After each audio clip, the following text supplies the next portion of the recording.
మోడీ గెలిస్తే రిజర్వేషన్లు రద్దు, నమో అంటే నమ్మించి మోసం చేయడం, ప్రతి అకౌంట్ లో 15 లక్షలు వేస్తామన్నారు, 15 పైసలు కూడా వేయలేదు, కారు షెడ్డుకు పోయింది, దాని తూకానికి అమ్ముడే, 1,00,000 మెజార్టీతో రంజిత్ రెడ్డి విజయం ఖాయం, ముఖ్యమంత్రి రేవంత్ రెడ్డి అంటూ ఒకరు చూస్తున్నాం. అయితే విషయం ఏంటంటే మిత్రులారా, రేవంత్ రెడ్డి ఏమంటాడు, కొండా విశ్వేశ్వరరెడ్డి మంచోడే కానీ రంజిత్ రెడ్డి ఒకటే అంటాడు.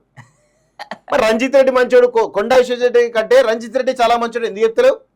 అంటే కొండా విశ్వేశ్వరరెడ్డి మంచోడు అంటే రంజిత్ రెడ్డి షెడ్యూల్ అన్నట్టే కదా. మరి షెడ్యూల్ చెవెళ్లలో ప్రజలు ఓట్లు ఇస్తారా? దాంతో పాటు ఇంకోటి అన్న, అసలు నీ పార్టీకి నువ్వు ప్రచారం చేసుకో, ఓన్లీ రంజిత్ రెడ్డి పేరు చెప్పు కదా. అరే మావాడు మంచోడు పోయి గెలిస్తే నేను రంజిత్ రెడ్డితో వెనకాల ఉంటా, ముంగట్టు ఉంటా, రంజిత్ రెడ్డికి అన్ని నేనే ఉంటా, మనోడు సెంట్రల్ నుంచి తెచ్చినా లేకపోతే నేను ఇక్కడ నుంచి ఏదో వీకి చేవేళ్ళకి పెడతా అని చెప్పొచ్చు కదా నువ్వు.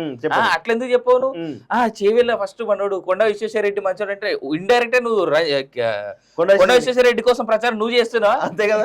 నువ్వు ఆయన దగ్గర పైసలు తీసుకున్నావు, లేదంటే ఆయన నీకేమన్నా పైసలు ఇచ్చిందా? లేదంటే తెలిసి తెలియక నువ్వే క్లియర్ గా కొండా బాధ్యత నా భుజాల మీద ఎత్తుకుందాం, నేను చేవేళ్ళ సీటు మోడీకి గిఫ్ట్ నేనే ఇచ్చేస్తా, అసలే మా బడే బాయ్ కదా అని చెప్పేసి నువ్వు ఫిక్స్ అయినావా? అంతే కదా. లిటరల్ గా ఏం చేయాలనుకుంటున్నా నేను 2-3 రోజుల నుంచి చెప్తున్నా. రేవంత్ నిన్న కూడా అన్నా, అరే నీ క్యాండిడేట్ల కోసం నువ్వు ప్రచారం చేసుకోరా భయ్, నువ్వు ఎందుకు పక్క పార్టీ వాళ్ళ మీద ఇది చేస్తున్నావు చెప్పు. నిన్న కూడా ఎవరిని పద్మారావు గౌడ్ మంచోడని చెప్తుడు. పద్మారావు గౌడ్ మంచోడే కానీ కిషన్ రెడ్డి ఆలోచించి ఓటేయండి అంట.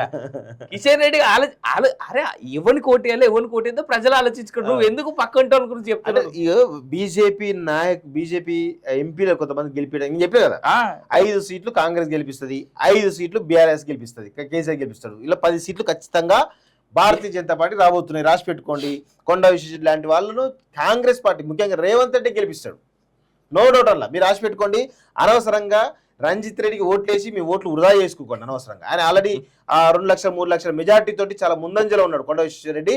అనవసరంగా మీరు ఇంకా ఏదో కాంగ్రెస్ పార్టీ మోజులో పడి చేస్తా అంటే కుదరదు వాస్తవంగా. ఎందుకంటే చాలా స్పష్టంగా రేవంత్ రెడ్డి మంచోడు అంటా ఉంటే ఓట్లు లేకపోతే ఏం చేస్తారు ప్రజలు? ఆబ్వియస్గా ఓట్లు ఇస్తారు, అంతే కదా. అంటే క్లియర్ కనబడుతూనే ఉన్నది. కాంగ్రెస్ తో టచ్ లోకి బీఆర్ఎస్ ఎమ్మెల్సీ మాజీ ఎంపీ సురేందర్ రెడ్డితో బసవరాజ్ సారే భేటీ అంటూ ఒకరు చూస్తున్నాం. అంటే ఈయన కూడా రేపు మాపో జెండా టపా కట్టేస్తారు వాస్తవంగా. గేట్లన్నీ ఓపెన్ ఆల్రెడీ కింద చూసేస్తాం. వచ్చే నెల 27న పట్టభద్ర ఎమ్మెల్సీ బైపోల్, May 2 నుంచి నామినేషన్లు, June 5న ఓట్ల లెక్కింపు షెడ్యూల్ రిలీజ్ చేసిన ఈసీ. స్త్రీధనంపై పూర్తి హక్కు మహిళదే, దానిపై భర్త నియంత్రణ అవసరం లేదు, సుప్రీంకోర్టు కీలక తీర్పు. అంటే మొగోని పైసలు మాత్రం సమానంగా పంచుకోవాలన్నమాట. బీజేపీ కాంగ్రెస్ అధ్యక్షులకు ఈసీ నోటీసులు, వ్యాఖ్యలతో ఎన్నికల కోడ్ ఉల్లంఘించారంట. అందులో ప్రస్తావనకు రాని మోడీ, రాహుల్ ఖర్గే పేర్లు. భయపడా లేదంటే చేసిన కామెంట్లన్నీ సరేనేనా? ప్రధానిపై కుట్ర, దేశద్రోహంతో సమానం, ఆధారాలు లేకుండా ఎవరిపైన ఆరోపణలు చేయొద్దు, ఓ కేసు విచారణలో ఢిల్లీ హైకోర్టు కీలక వ్యాఖ్యలు అంటూ ఇంకోటి చూస్తున్నాం.